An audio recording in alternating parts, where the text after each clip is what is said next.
ഉൽപ്പത്തി പുസ്തകം അധ്യായം 44.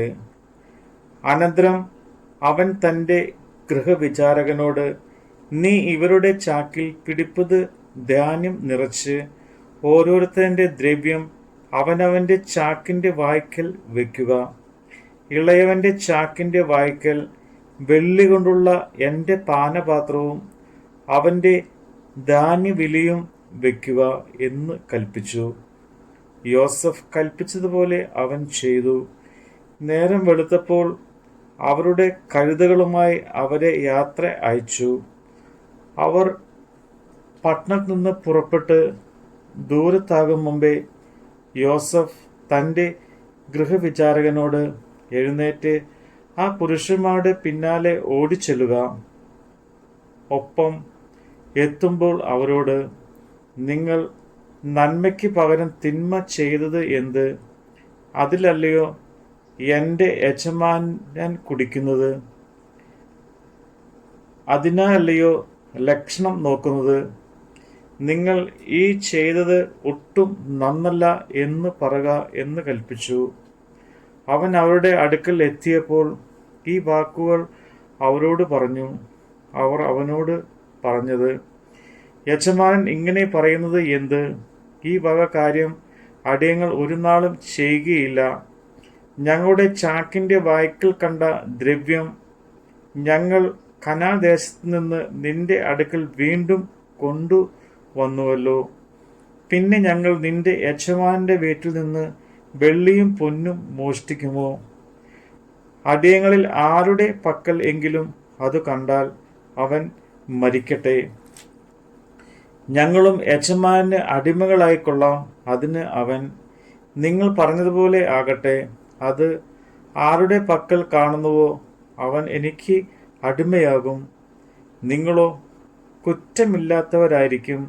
അവർ ബന്ധപ്പെട്ട് ചാക്ക് നിലത്തിറക്കി. ഓരോരുത്തൻ താൻ്റെ ചാക്ക് അഴിച്ചു.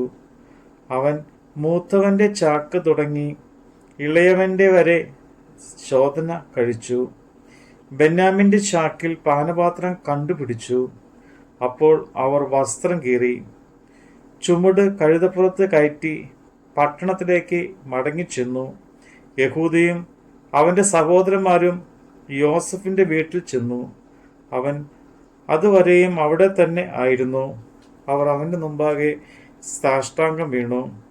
യോസഫ് അവരോട്, നിങ്ങൾ ഈ ചെയ്ത പ്രവൃത്തി എന്ത്? എന്നെപ്പോലെയുള്ള ഒരുത്തന് ലക്ഷണവിദ്യ അറിയാമെന്നു നിങ്ങൾ അറിഞ്ഞില്ലയോ എന്ന് ചോദിച്ചു. അതിന് യഹൂദ യജമാനോട്, ഞങ്ങൾ എന്ത് പറയേണ്ടു? എന്ത് ബോധിപ്പിക്കേണ്ടു? എങ്ങനെ ഞങ്ങളെ തന്നെ നീതീകരിക്കേണ്ടു? ദൈവം അടിയങ്ങളുടെ അകൃത്യം കണ്ടെത്തി. ഇതാ, ഞങ്ങൾ യജമാനന് അടിമകൾ.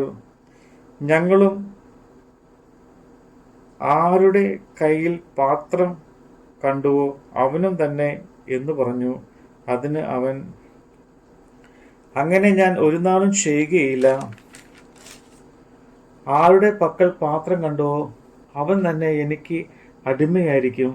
നിങ്ങളോ സമാധാനത്തോടെ നിങ്ങളുടെ അപ്പൻ്റെ അടുക്കൽ പോയിക്കൊള്ളുവീൻ എന്ന് പറഞ്ഞു. അപ്പോൾ യഹൂദ അടുത്തു ചെന്ന് പറഞ്ഞത്, യജമാനെ, അടിയങ്ങൾ യജമാനോട് ഒന്ന് ബോധിപ്പിച്ചു കൊള്ളട്ടെ. അടിയന്റെ നേരെ കോപം ജ്വലിക്കരുതേ. യജമാനൻ ഫറവോനെ പോലെ അല്ലോ. നിങ്ങൾക്ക് അപ്പനോ സഹോദരനോ ഉണ്ടോ എന്ന് യജമാനൻ അടിയങ്ങളോട് ചോദിച്ചു. അതിന് ഞങ്ങൾ യജമാനോട്, ഞങ്ങൾക്ക് വൃദ്ധനായ ഒരു അപ്പനും അവന് വാർദ്ധക്യത്തിൽ ജനിച്ച ഒരു മകനും ഉണ്ട്. അവൻ്റെ ജ്യേഷ്ഠൻ മരിച്ചുപോയി. അവൻ്റെ അമ്മ പ്രസവിച്ചിട്ട് അവൻ ഒരുത്തനെ ശേഷിപ്പുള്ളൂ. അവൻ അവൻ്റെ ഇഷ്ടനാകുന്നു എന്ന് പറഞ്ഞു. അപ്പോൾ യജമാനൻ അടിയങ്ങളോട്, എനിക്ക് കാണേണ്ടതിനെ അവനെ എൻ്റെ അടുക്കൽ കൂട്ടിക്കൊണ്ടുവരുവിൻ എന്ന് കൽപ്പിച്ചുവല്ലോ. ഞങ്ങൾ യജമാനോട്, ബാലന് അപ്പനെ പിരിഞ്ഞുകൂടാ, പിരിഞ്ഞാൽ അപ്പൻ മരിച്ചു പോകും എന്ന് പറഞ്ഞു. അതിന് യജമാനൻ അടിയങ്ങളോട്, നിങ്ങളുടെ ഇളയ സഹോദരൻ നിങ്ങളോട് കൂടെ വരാതിരുന്നാൽ നിങ്ങൾ എൻ്റെ മുഖം ഇനി കാണുകയില്ല എന്ന് കൽപ്പിച്ചു. അവിടുത്തെ അടിയനായ അപ്പൻ്റെ അടുക്കൽ ഞങ്ങൾ ചെന്ന് യജമാനന്റെ വാക്കുകളെ അറിയിച്ചു. അനന്തരം ഞങ്ങളുടെ അപ്പൻ, നിങ്ങൾ ഇനിയും പോയി കുറെ ധാന്യം നമുക്ക് കൊള്ളുവിൻ എന്ന് പറഞ്ഞു. അതിന് ഞങ്ങൾക്ക് പോയിക്കൂടാ, അനുജൻ കൂടെ ഉണ്ടെങ്കിൽ ഞങ്ങൾ പോകാം, അനുജനില്ലാതെ ഞങ്ങൾക്ക് അദ്ദേഹത്തിൻ്റെ മുഖം കാണുവാൻ പാടില്ല എന്ന് പറഞ്ഞു. അപ്പോൾ അവിടുത്തെ അടിയനായ അപ്പൻ ഞങ്ങളോട് പറഞ്ഞത്, എൻ്റെ ഭാര്യ എനിക്ക് 2 പുത്രന്മാരെ പ്രസവിച്ചു എന്ന് നിങ്ങൾക്ക് അറിയാമല്ലോ. അവരിൽ ഒരുത്തൻ എൻ്റെ അടുക്കൽ നിന്ന് പോയി, അവനെ പറിച്ച് കീറിപ്പോയി നിശ്ചയം എന്ന് ഞാൻ ഉറച്ച് ഇതുവരെ ഞാൻ അവനെ കണ്ടിട്ടുമില്ല. നിങ്ങൾ ഇവനെയും കൊണ്ടുപോയിട്ട് അവന് വല്ല ആപത്തും വന്നാൽ നിങ്ങൾ എൻ്റെ നരയെ ദുഃഖത്തോടെ പാതാളത്തിൽ ഇറങ്ങുമാറാക്കും.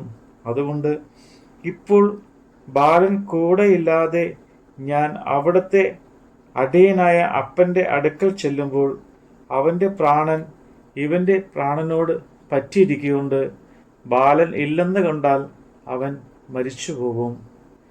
അങ്ങനെ അടിയങ്ങൾ അവിടുത്തെ അടിയനായ അപ്പൻ്റെ നരയെ ദുഃഖത്തോടെ പാതാളത്തിൽ ഇറങ്ങുമാറാക്കും. അടിയൻ അപ്പനോട്, അവനെ നിന്റെ അടുക്കൽ കൊണ്ടുവരാതിരുന്നാൽ ഞാൻ എന്നും അപ്പന് കുറ്റക്കാരനായിരുന്നു കൊള്ളാമെന്ന് പറഞ്ഞു. അപ്പനോട് ബാലന് വേണ്ടി ഉത്തരവാദി ആയിരിക്കുന്നു. ആകയാൽ ബാലന് പകരം അടിയൻ യജമാന് അടിമയെപ്പോലിരിപ്പാനും ബാലൻ സഹോദരന്മാരുടെ കൂടെ പോയിക്കൊള്ളുവാനും അനുവദിക്കണമേ.